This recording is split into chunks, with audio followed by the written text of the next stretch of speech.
Hey guys, what is up?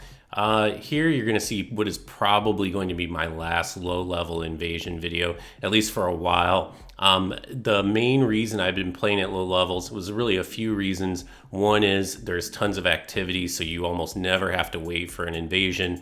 But the other reason is, I've been working on a lot of skills. I've been working to try to improve as a player, and low level is really the place to be because you can obviously make mistake after mistake, and the punishments aren't going to be that hard. Now, the disadvantage, of course, is that the same thing is true for you, so your punishments against other players aren't as bad. And you can see here, I'm in the middle of a really nasty gank here. We've got a lightning buff, Dragon Slayer axes, two of them, Avalon with lightning arrows, tons of lightning urns being chucked at me, the Onyx Blade, overleveled Phantoms. It doesn't get much worse than this at low level. And I was actually studying this gameplay, and I've actually been watching a lot of other invaders play the game, because one thing I've been thinking a lot about lately is reaction rolling. And I think you can think about reaction rolling in a couple of different contexts. You can think about reaction rolling in the context of sort of normal gameplay, and then again in the context of fishing. I'll talk about in the context of fishing here in just a moment. But in the context of normal gameplay, you want to reaction roll anytime it's possible. But quite frankly, I've come to the conclusion that it is impossible to always reaction roll. And that's true for a few reasons. First of all, if you look, all the pieces of information that I have to deal with here, I've got 3 weapons, multiple projectile types, and there's just no way that you're going to be able to consistently roll on reaction. You can't deal with that much information all at once. So I've kind of come to peace with it. Now I have tried to get better at it. I've cranked up the sensitivity on my controller all the way up to 10 so that I can try to flip the camera around behind me as quickly as possible. But you'll see that there are times where I run away and I don't have time, or at least I don't think I have time to get the camera turned around. That the act of turning the camera necessarily slows you down. Now, I've talked to Namph about this a little bit, and in fact, this brings me to another gameplay change that I've made recently. At his suggestion, I went ahead and I switched over to Claw. Now, normally with the Claw, and actually, let's hold that thought for one moment because I want to show this here. I had talked about trying to swing 3 times to condition opponents, and you can see there I swung 3 times. I know he's going to be looking for the parry. I read it and I run around and get the backstab, but what I've eventually concluded with this kind of approach is just too dangerous, and so I don't really do that anymore. Swinging 3 times at any time with somebody that's got a parry shield, there's just too big a risk that they're gonna go ahead and go for the parry in those situations. So back to the claw approach. At Namph's suggestion, I switched over to the claw, and it actually wasn't that difficult for me. I was actually rather surprised by that fact. I made the adjustment pretty quickly. It definitely makes things like swapping, or at least so I gather, easier. And what it has done actually is it's made it easier for me to do things like swapping rings and things and weapons in the middle of gameplay, which, if you know my gameplay, is something I never ever used to do. Like, in fact, I couldn't figure out how people were able to actually do it. And what I eventually learned is the way that people kind of hold their hands when they're doing that is really kind of either a claw or kind of a modified claw. So it has made things like swapping easier. I don't think I'll probably ever be somebody that swaps weapons or rings. I do think there are situations where it's useful. There's situations where it would be nice to be able to swap like the cat ring or maybe the hornet ring for a riposte. But aside from that, I think even the practitioners will say, I imagine, that it's mostly about the flash and styling on somebody, and that's fun. And I totally get that, and I think that's a perfectly valid reason to do something like that. It's just not really for me. I don't think it's something that I'm probably going to invest the time in getting good at.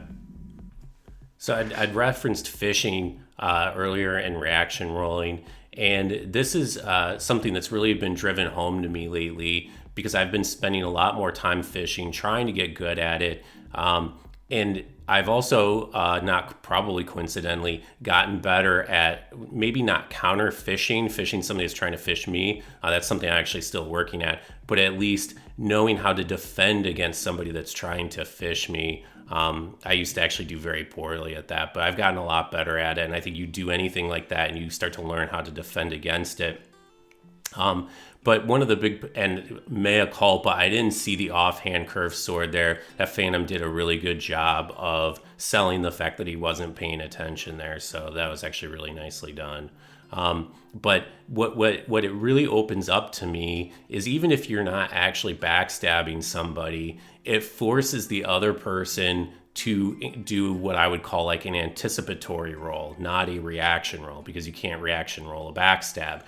And that to me is the big change that it brings to the gameplay. It's not even the backstab itself, because if you're playing against a sufficiently skilled opponent, you're not going to land enough backstabs to really justify the risk that you're going to incur going after them. But what it will do is force them to start rolling more often, and they can't wait till they see what you're doing to roll. They have to roll in sort of anticipation. And that starts to open up a lot of mind games where you can act as if you're going for the backstab and then go for the roll catch. There's just a lot of things that you can do to kind of mix that up. So another fishing sort of related point that I would make, this is again something that I've just kind of learned through experience. And that Estes was a mistake there. I didn't actually mean to do that. And in fact, I think I do that again here where I miss Estes, where I'm trying to do something else and I inadvertently Estes. But the thing I've learned about fishing is, you have a number of sort of approaches that you can go with. You can go with like what I consider sort of to be the prototypical fisherman setup, a rapier, and some sort of shield. And especially, I think, when you go with a high stability shield, that really tends to show your intention, right? Because it's like almost like this weird mix. If you see a Lothric Knight shield with a great sword one-handed, that screams noob. But when you see it with a rapier, that screams fish. So I've also used like a great sword, and the nice thing about the great sword, and I think I talked about this before, the great sword, you don't have to worry about the left my kids at Walmart animation. The pivots two-handed with the great sword are instantaneous. But one thing that I've really been working at is the ability to get good pivots without using a shield and without using a weapon like a great sword. And still be able to get pretty snappy pivots. And one of the things I've actually been doing is I've been looking at video of my pivots, because what I figured out is that even though sometimes they may look very crisp, if you watch them and play them back at slow speed and actually look at the frame data frame by frame, you watch them, you can see just how sloppy or not sloppy they may be. And obviously the fewer frames that you take to do the pivot, the faster it's going to execute, the more likely it is that you're going to get the grab, the less likely it is that your opponent is going to be able to escape. And so it's been a pretty informative experience, and I've actually gotten them to be pretty tight, at least sometimes. Even though I don't have a shield to prevent that animation, I don't have a two-handed weapon that lacks that kind of like spin around in the dirt move, the left my kids at Walmart animation. And it's really tricky because you oftentimes have to sprint up, but then you have to stop running at like precisely the right time. And unfortunately there, I read the incoming parry, went for the backstab. He even swung his weapon afterward, so that should have been a freebie, but for whatever reason, I probably just didn't have good position. So anyway, yeah, working at those kinds of backstabs, like with this curved sword is a prime example. The big advantage is that people just don't see it coming. People aren't expecting you to fish with a weapon like this, but the downside is it doesn't do a whole lot of damage. So I'm pretty opportunistic about it. I'm not going to set out and try to fish exclusively with this. And in sort of the previous weeks, I had been focused almost solely on fishing, and now it's more like I'm trying to now like blend it into my regular gameplay. So I'm not trying to look for opportunities necessarily. I'm just waiting for them to kind of come up organically and then take advantage of them when they do. And that approach is working out pretty well. But in order to get to that place, you have to kind of just devote yourself single-mindedly to looking for those opportunities, all the time, whiffing them a bunch, getting punished a bunch, and then just eventually you get better at it. And one of the cool things is, as you get better at it, when you go in for a rollback, stab, a pivot, whatever, you have a much better idea of what kind of positioning is necessary. And you can kind of go for one and then realize at the very last moment that you don't quite have good positioning for it, and it's a low probability backstab. And so if there's other people around, you can abandon the effort. And those sorts of kind of subtle tweaks, which I never saw in anyone else's gameplay, but I see now that I know what's going on, that helps a lot, and that helps you avoid those really painful whiffs because you leave yourself so exposed on those backstab whiffs, and you can just kind of get annihilated. Now, something interesting happens up here. This gank has obviously been pretty brutal, and I really haven't had a lot of opportunities to go to work against this crew. But here I'm able to put the host in the dirt, and I'm able to put the host in the dirt for one reason, and one reason only, because he's a ganker, because he's accustomed to people never swinging more than twice against him, because normally you don't have the time to do that. And so that's helped him to develop a very bad habit of assuming that they will never swing twice. But in that situation, because they had to come in single file and he was at low health, it totally made sense for me to come in and hit him 3 times. And obviously I was able to get the victory as a result. This fight, I think, kind of shows an evolution of my gameplay, my spacing, just everything I think about my game that's really gotten a lot better in the past probably month and a half, maybe 2 months. It's hard to say kind of how long it's been exactly. And there you can see going for the back. I knew I wouldn't get there in time to get the backstab. He had to roll out to avoid the backstab. I'm pressuring his back also because I'm worried about the parry. And what I've also realized is that even if I don't get the parry, even if he swings and hits me, there's still value in that because it shows him that I'm not necessarily just going to stand in his face and let him have free parries, that if he goes for it, there is a very real chance that I'm going to go for his back and he is going to get stabbed in the back. Something kind of interesting happens here. We're kind of having a little duel. I think he takes out his crossbow here in a moment, or maybe I'm the first one to. I actually don't know that he's twinked. He might be, but I noticed there he's not using explosive bolts. So I think he maybe feels like that wasn't fair play on my part, and maybe it wasn't. I don't know. But I think he heals here in just a moment. So this is probably a good point to talk about something else that I've noticed, and that is if you are trying to learn to fish, one of the best things that you can do, I think, is jettison the parry tool. And the reason is because I think when somebody sees a parry tool, they're very aware of the risk, and especially at low level, they're just assuming that you're going to go for parries. And so they're going to really work to mix up their timing. They're probably going to play much more passively, and that is a death sentence for fishing. Like, passive play is very difficult to fish efficiently. So fishing without a parry tool is awesome because it kind of convinces people that you're not a threat, that they will be much more spam happy. And anyway, I think it's a much more efficient way to try to fish, especially if you're out first learning. If you're experienced, it's probably a completely different story. But for somebody that's new to it, definitely recommend give that a try. This, I believe, is the final invasion, and I need to do a bit of setup here. So this guy and his crew are gankers at low level. He had a phantom with him for about 10 minutes. I waited down below because they wanted to 2v1 me up here. And they hit me with the welcome gesture a bunch and just trying to tilt me so that I would come in here and fight them, but I wasn't buying it. So he sent his phantom home, and I've been up here just absolutely wrecking this guy. I think he's gone through like 6 or 7 Estus.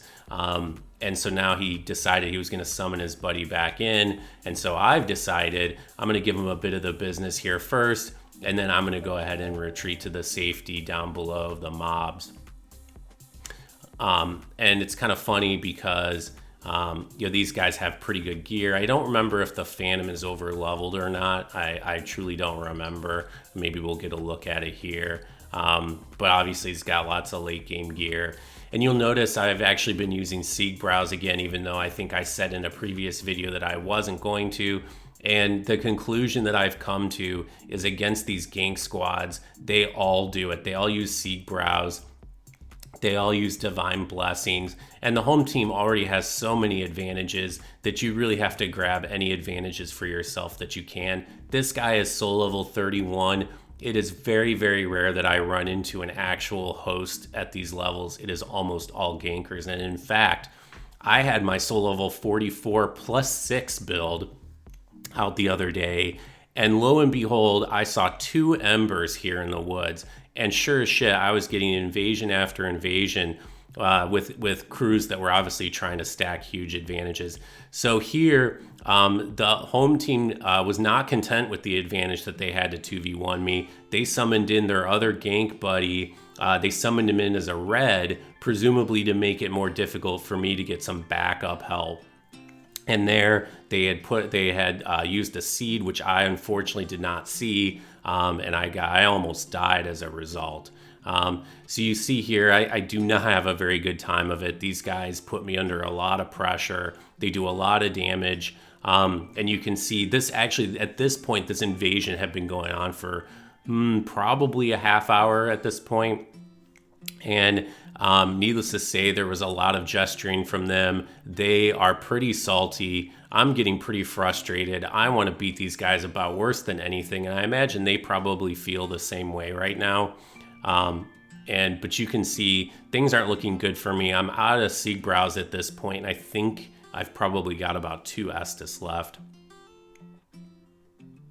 A lot of these gank squads at low levels too, these guys weren't too bad, but a lot of them are laggy too, which is just, as if things weren't bad enough already. Dealing with a laggy gank squad is about the worst thing possible. And there, I pretty much bet the farm on that backstab there. If I had whiffed that backstab, that probably would have been a game over. And you see this guy's doing a lot of rolling attacks. He had been doing them very sparingly earlier, and I had purposely not been reacting to them at all because what I wanted to do was wait till he was at sufficiently low health so that I could get the parry and riposte and put him away, because I knew as soon as I flashed the parry against that, he was going to stop using that rolling attack, and I wanted to use it against him. So here I'm pretty panicked. I go for a pretty poorly thought out backstab. I'm out of Estus. I go for a hail parry. Things are looking pretty grim indeed. And I'm thinking, my mind's racing, what can I possibly do to try to pull this out? And my mind suddenly turns to a video that Nif made where he was in a similar situation. So I decide, what the hell, I really don't have much to lose. These guys surely aren't stupid enough to fall for the ladder bait. Yep, yes they are stupid enough to fall for the ladder bait. And his brain genius Phantom tries to plunge me and suffers the same fate. Oh man, well guys, I hope you guys enjoyed that. I got just a few little backstabs here at the end, a little montage to show you if you want to stick around for it. Thanks so much for stopping by. Take care now.